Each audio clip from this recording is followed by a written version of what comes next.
Pokemon Go is 10 years old today and still grosses, I believe, 500 million a year or something crazy like that. About as much as Grand Theft Auto 5 actually. And I do think this is like a very good example of what the future of Pokemon and Nintendo titles in general is going to look like and why something like Grand Theft Auto 6 is never going to be competitive, right? Like Pokemon Go was bigger and more relevant than anything Grand Theft Auto has ever done. Okay, it was like a cultural event. Everyone was going out catching these things. It was everywhere. It was like this huge deal, right? Grand Theft Auto was nowhere near that level of quality. It wasn't relevant. It wasn't like as popular. It wasn't as talked about. It was just another Grand Theft Auto game. Like Pokemon Go was such a huge cultural phenomenon. It got a lot of people back into Pokemon for Pokemon Sun and Moon. It kickstarted games like Let's Go. It kickstarted a lot of people's lasting love of the brand. And it was a really good entry level game that got normies back into it after being gaslit by the industry for years to not support Pokemon and to not like anything Nintendo does. Like this was the game where that entire barrier just kind of collapsed, and people went out and supported this game and made it almost as successful as Grand Theft Auto 5. And keep in mind, this was like a free-to-play mobile game that outgrossed like a $60 PS360 game that sold like 200 million units, okay? Like, the difference between these two things is like palpable, okay? And this isn't going to be the last time that Pokemon hits these kind of numbers or has this kind of phenomenon. We've gone through like Pokemania like a couple of times now. We went through that initial wave in the 90s. We went through it again in 2008 with Soul Silver, and we went through it again in 2016 with Pokemon Go. And I think we're due for another one. I think the new Pokemon is probably going to be like the best one yet and really gets a lot of people back into it. And like, how many of these like Pokemania phases can we go through before we acknowledge that Pokemon is here to stay and that it's the biggest brand in the world? Like why are we still pretending that something like Grand Theft Auto 6 can compete or be relevant or be on the level of like other video game properties when in fact like Nintendo has them cleared, not just with Pokemon but with several other franchises?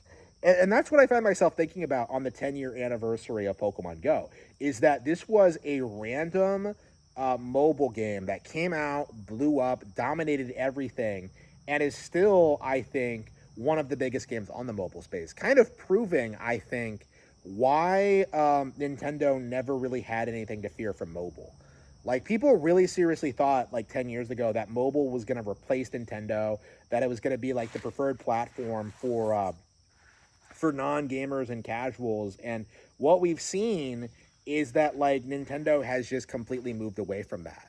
Like, what we've seen is that Nintendo has just put out, like, a method of producing, like, games like this on the App Store, getting people invested in the game, in their brand, and getting people to buy, like, dedicated gaming hardware for, like, more hardcore experiences. Like, we've seen how Apple is the iPhone, the apps, like they're basically a marketing tool now. We're seeing Nintendo coexist with the smart devices and coexist with Apple and kind of create brand synergy with them and their other brands. And like this is how like the entire cope just kind of collapsed, because of the success of Pokemon Go. And no matter how much people seethe and deny reality, the simple fact of the matter is that this was not a fluke. This is not like a situation that could never be replicated. It's not like something that has proven itself, right, to be a flash in the pan success. Like Pokemon Go is still bringing in a ton of money today. It's still very, very popular. People still love it, and that's extended to like other Pokemon projects. All the while, Grand Theft Auto 6 is hedging all of its bets on its next major release. It's going to release Grand Theft Auto 6. And Grand Theft Auto 6's release is going to it's going to cannibalize Grand Theft Auto 5.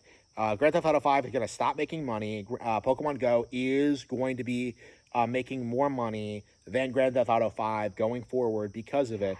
And Pokemon Go is going to be competing with Grand Theft Auto 6, essentially. And Grand Theft Auto 6 will be making more money initially, but eventually you're going to start seeing the process repeat itself, where Grand Theft Auto 6 starts falling off and Pokemon Go keeps on going and going and going and bringing in more money and becoming more successful. And eventually, like, people are going to notice that, like, this Pokemon game from 2016 is still talked about and played more than any Grand Theft Auto.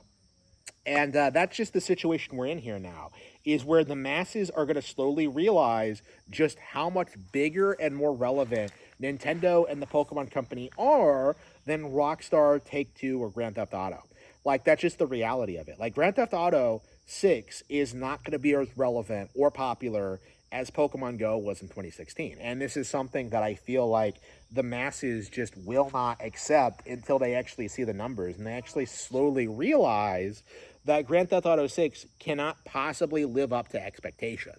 Like, that's going to be the reality that we see over the next several years, is that Grand Theft Auto 6 is going to come out, it's going to set records, it's going to be this huge deal, and yet it's somehow going to make less money than Nintendo. And it's entirely because of Nintendo's smart business decisions. It's because of their brand synergy. It's because they put out multiple products. It's because of their merchandising. It's because of the films. It's because they own their own hardware. It's because of a lot of things, essentially. Like, there's no amount that Grand Theft Auto 6 could possibly sell that will make it bigger than Pokemon Go was in 2016. Like, there's nothing they can possibly do. Like, the best Rockstar can possibly hope for is that Grand Theft Auto 6 will just be another Grand Theft Auto 5. And in a lot of ways, I feel like Grand Theft Auto as a brand is kind of reaching its natural endpoint, where people are, like, getting bored of it, and they're moving on, and they're realizing the limitations of the systems. Like, in a lot of ways, you can still play San Andreas and have more fun with that than you would with Grand Theft Auto 4 or 5. Like, and I feel like normies are starting to realize that, like, just how the Grand Theft Auto formula is just kind of stale, boring, and not really evolving at all. And like, I think you're going to see a lot of that with Grand Theft Auto 6, where, like, people are going to be playing this game and they're going to realize inevitably that it's just not that big of a deal.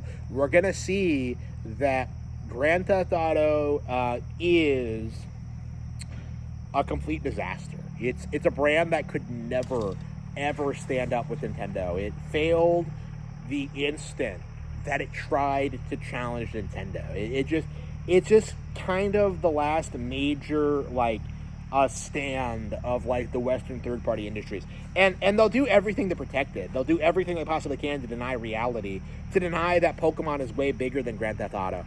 But eventually the truth will come out, and there's nothing that anybody can possibly do to downplay reality.